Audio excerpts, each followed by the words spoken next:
When I look online and see the reaction that players have towards Trico, I'm glad that it was born. It would bring me joy to know that everyone involved in the project feels the same way. Fumito Ueda, director of The Last Guardian.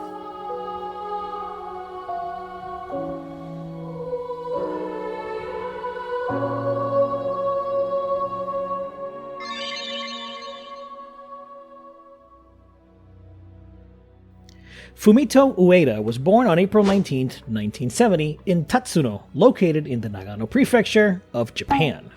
He graduated from the Osaka University of Arts in 1993 and, in 1995, began his work in the video game industry, even though he wanted to make a living one day as a classical artist. His early work was predominantly being an animator for Warp Studio on a Sega Saturn game titled Enemy Zero. Work was hard, according to Ueda, arduous, since the game was behind and developers had to work harder than normal. Oh, crunch in the gaming industry? What a surprise. In 1997, he joined Sony Computer Entertainment as a first-party developer for their Sony Interactive Entertainment Japan studio, where Team Ico, Ueda's small team, was founded. Work began on Ico, with Ueda wanting to tell a boy meets girl story wherein the two characters hold hands across their entire journey, forming a bond without communication. Ico released on the PlayStation 2 on September 24, 2001 in North America to critical praise. The story and solitary journey of the boy with horns and the mystical girl began a career for Ueda that would give us 3 incredible but very distinct games, with his next title coming out in only a few years. Now, with 35 people working on the team, Nico would begin its development in 2002. Early footage showed a number of horse riders attacking a giant creature, yet this was but a concept. Development then went into full swing on what would later be named Shadow of the Colossus, which put an emphasis on boss fights. All constructed to convey a very specific feeling, Ueda, being a perfectionist, wanted the physics of the game and the corresponding art to make sense. 500 artists applied and only 1 or 2 fit his criteria. He wanted the player to be moved if the Colossus shook, and if a part of the Colossus was flat, for the player to move as if it were any other flat surface. Ueda also wanted to change how players and developers perceive the idea of bosses in video games. This is the reason the only enemies are the bosses themselves, which also helped the programmers of the game focus solely on their quality. Everything from the presentation to the sound design led to the feeling of a lone hero, with the lighting establishing a dark, fearsome setting in the Forbidden Lands, and even the music when defeating the Colossi having a distinct, sad sound, which coincidentally, the team thought was a bug when they originally listened to it, since they're used to hearing victorious fanfares when defeating bosses in other games.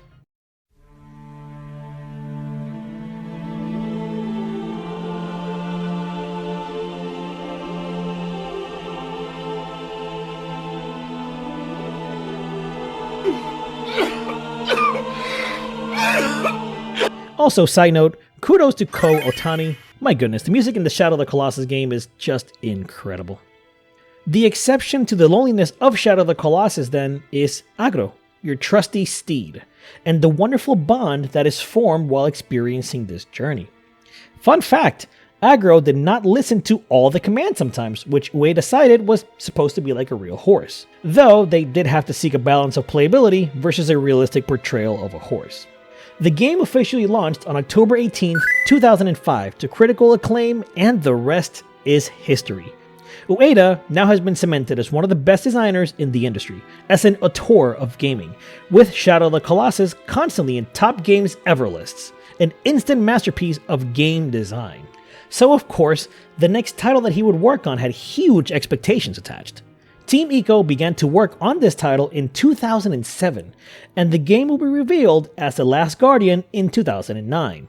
With his previous title, Ueda wanted to showcase an emotional connection between Wander and Mono, the character that you are trying to save in Shadow of the Colossus, but was very surprised that players had developed a stronger bond with Agro, which led to the central concept of The Last Guardian, a focus on the relationship between a human and a creature.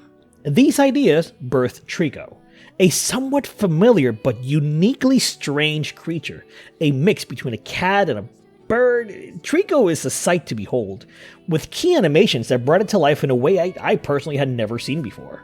The game did suffer multiple delays, with Ueda and team leaving Sony and establishing Gen Design, an independent studio that was allowed to continue work on The Last Guardian.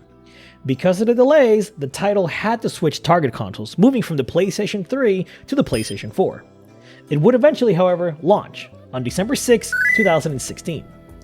Ueda's original vision was greatly inspired by films such as The Iron Giant, My Neighbor Totoro, and E.T. the Extraterrestrial. This, in turn, sparked a unique ideology for Ueda. He wanted the game to be targeted to first-time players versus developers who had played it multiple times. Per a Kotaku interview, "If I'm a player who's never played this game before, and they call Trico over, and he doesn't respond, that's the more realistic response.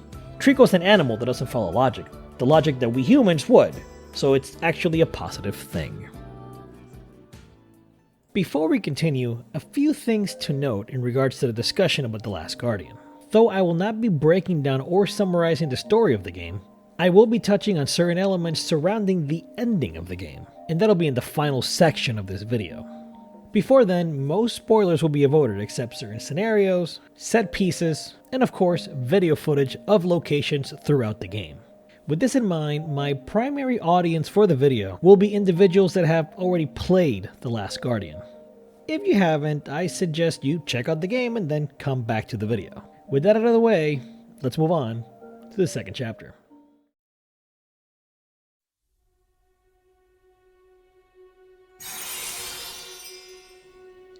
In the book titled The Last Guardian, An Extraordinary Story, which chronicles many facets of the development, it is noted, like stated before, Trico doesn't listen to every command by design, but there are cues that you can look for to make sure you have a higher chance of your command being followed from the get-go, and it all has to do with line of sight. When standing on the back of Trico's head, if Trico turns its head towards the boy or lifts its chin a little, then it will register a command from the boy. If you see a bit of the whites in Trico's eyes in these positions, that's another indication that Trico can see the boy. This next part I thought was anecdotal, but when I play this game, I almost always press a command and wait. If some time passes and Trico hasn't reacted or listened, then I try again. And this almost always worked, which is evident in the footage you are seeing from my most recent playthrough on the PlayStation 5. When the game released, I lived at home with my brother, and I watched most of his playthrough as well. I had given him the advice of how I played the game, with one command at a time, and this seemed to work pretty great for him too. It was almost flawless. Trico listened when he needed something, and this was something that, surprisingly to me, was out of the ordinary for a lot of people. Come on, Bozo. You gotta jump up here. Jump up here. And he's gone. Jump over the bridge. There you go. No. No. No. Wrong way. Jump over the bridge. There you go. Hey, now you're doing it. Oh. And nope. This is the complete opposite way. Players just seem to have a hard time controlling Trico, but one thing I noticed was that many would spam commands. Now, I thought my strategy was anecdotal, but recently, Games Done Quick had a speedrun of The Last Guardian, and to my surprise, there's a genuine speedrunning community for the game. The speedrunner who was streaming at the time, whose handle is Sable Dragon Rook, had similar advice and understood what makes Trico tick. Yeah, across these chains, there's calls that are getting his attention, ideally in the middle of him getting ready to jump, because then he's going to look at you and be like, oh, hold on, are you calling me? And that slows him down for a second. So sometimes calling him can be a bad thing. Sometimes it can be a good thing to keep him focused on you. He likes to hang out with you and will by nature follow you, which can be problematic if you want him to be some distance from you. Do you have to pet him to make him behave better or something like that? Or does that not matter? So his behavior, whether or not he listens to you or listens to you well, has essentially everything to do with how you tell him what to do. So petting him is adorable, and it can make him, lay down and go to sleep and yawn, but it doesn't actually make him listen to you any better. It's really all about how you give him commands, how accurate you are, and how consistent you are with telling him what to do. With, a smidge, a sprinkle of good luck thrown in, because even perfectly given commands will sometimes just go right over his head. This proves that what I had thought worked for me just works overall. I would wager that no other community understands the ins and outs of any title like the speedrunning community. So this is hard evidence that there is in fact a correct or better way of handling commands with Trico. When we discuss animals in training, specifically to dogs in this case, it is widely known that when telling the animal a command, you must do so once, in an effectively strong tone and voice. You do not want to repeat the same command in a short span of time, as this could lead to confusion. Now, I don't know if this was intentional by the team, but the same thing happens to Trico. The AI can't seem to keep up with all the commands, and it just ends up doing whatever it wants, or sometimes nothing at all.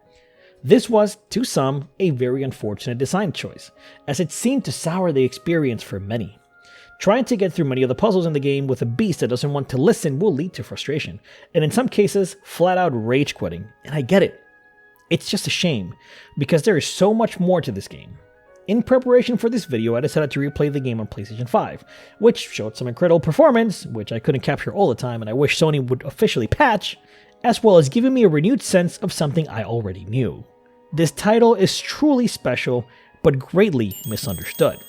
On the one hand, Ueda and his team wanted to show off this incredibly realistic animal, one that could be interacted with in ways hardly any other piece of media has done previously, but also one that shows hard work pays off.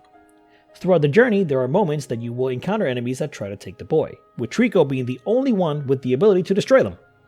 After these encounters, Trico is still full of adrenaline, and he is jumping in place, unable to listen to any commands until he is calmed down by a nice pat-down that the boy can do. As the players progress through the game, Trico is easier to calm down due to the bond between the boy and the beast growing. Commands are also almost instantly followed near the end of the game, and Trico overall becomes much easier to work with, especially during those moments where Trico is needed to survive the situation. Having attempted to further train a dog at home, sometimes successfully, mostly failures. Paw.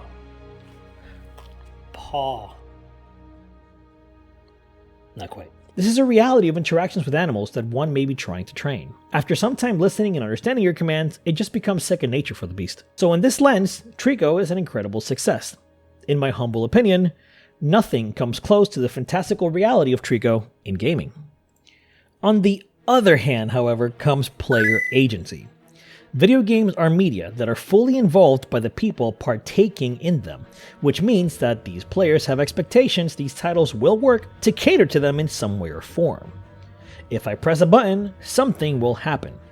That's a basic principle in gaming, and The Last Guardian challenges this by giving Trico his own urgency, especially in earlier portions of the game, for a greater purpose, one that not many are willing to put up with. Players that were frustrated by this gave up, resulting in an experience that is buggy, annoying, and disappointing in their eyes, even more so when compared to the success that was Shadow of the Colossus.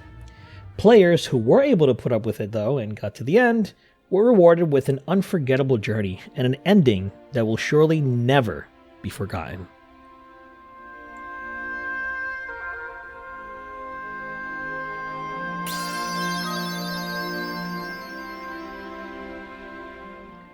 In the game, the boy you are in direct control of hails from a village of people who, without delving too much into the deep lore of the universe Ueda has created, are essentially fuel to this incredible different being called the Master of the Valley. The main goal in the entire journey is to leave these ruins, return to your people, and see what the future holds for this unique relationship between this unlikely duo. After all the tribulations that the game throws at the player and Trico, after taking down the Master of the Valley, Trico manages to escape with the boy, returning to his village. Once there, the villagers, fearful of the beast, attack it, as the boy weakly lays on the arms of his people, mustering what little strength he has left to do one final command in order to save the life of his friend. I had to send the beast away. Go. And Trico does. He leaves and they never meet again. My heart aches. It crumbles. It hurts because, one way or another, it has felt this before. In life, we're meant to meet so many people, and some will only stay for a season or two. This game, unlike any other that I have played, was able to portray this perfectly. if you believed in its fantasy. There aren't many specific moments in this game that scream emotional or sappy. I'd argue that the emotions a player experiences at the end are all earned through one of the most organic relationships ever conceived in our favorite digital medium. And it was always done with the highest of intentions, forcing players to deal with genuinely tough situations and a tough-to-command AI partner. But the intention had an ambition and a much deeper meaning than I could have ever imagined. So, based on all of what I have discussed here, The Last Guardian, or as it is known in Japan, Trico, the large man-eating eagle, is meant to be a journey with one large purpose: to have the player form a connection with the titular creature. In the same interview you've seen during the runtime of this video, Jeff Keighley asked Ueda about the mysteries of the world, to which Ueda, after avoiding spoiling anything for the audience, states, "I hope every single person feels like they know Trico, and feels the existence of Trico. That you feel like it's actually really there with you or in front of you. And that is going to vary by person, how you feel it, but that's one very important thing that I would like for everyone to feel." While an enormous task, ambitious and daring, this didn't happen for everyone. Many people hated how the AI was designed. Many gave up because they would not put up with the intricacies and issues like low frame rates, slow to start camera, and sometimes obtuse objectives, which Eco also had obtuse objectives, but whatever. But there were many who pushed through, myself included. Many who, like real-world animal trainers, had the patience to put up with the issues and challenges that were presented to them in search for the end goal. The carrot that Ueda dangled in front of us from the inception of The Last Guardian, from its very first trailer, was his promise of a unique experience between two characters who need each other. And just like that, it happened. I felt that connection to this creature that I would never meet, but had the pleasure of seeing with my very own eyes. Ueda had achieved his goal. I felt Trico, I knew of its existence, I cared for the beast, and we experienced its extraordinary journey together. No other game before it had made me cry as much as this one did. Tears of complex emotions that only the best movies or anime before had achieved, and I could barely understand why back then. A comment on a YouTube video for the official soundtrack for The Last Guardian mentions that fans of the game may feel the way we do because of a childlike desire to know and befriend a fantastical creature like Trico. And the title helps us live this long-lost dream. I can't think of anything more apt to describe what I felt than this. And the closest real-life relationship I have to a fantastical creature is my dog. The undying loyalty, the fun playtimes, the annoyingly long walks she needs. My dear Luna is the first dog I've had the position of owning for this long, and it has been a heck of a journey to get us where we are now. From the first days in the house after she was rescued, cowering in fear, to the ever-playful doofus that runs down the stairs when it's time for the morning walks, I can't ever imagine saying goodbye to one of my best friends. But I know that in life, everything must have a conclusion. In the generation of the PlayStation 4, we were treated to a variety of huge games with bombast, incredibly deep lore, and exciting gameplay loops. But no other experience was able to showcase the raw love one can form with another, without hardly speaking any words. This is a genuine case of show, don't tell. And showed me Fumito Ueda did. Ueda mentions that after he finished developing the game, he realized he had to say his farewells to Trico after so many years of development, a bittersweet moment for him. Ironically, Ueda's favorite moment in the entire game is the final command to Trico, which makes sense within this context. Well, Ueda-san, you were able to have each and every one of us that got this far to feel that exact same emotion, because I sure do miss my incredible, mystical friend, and I know that I will always take this entire, life-changing experience with me wherever I go and until I cease to be me. And that is the overall point of this video. The Last Guardian is a title that was and will still continue to be divisive, yet it is above all else a true work of art. Flawed, but shiny nonetheless. I just hope that I can shed some light on why it is special, and I can help lessen the problem that is misunderstanding The Last Guardian.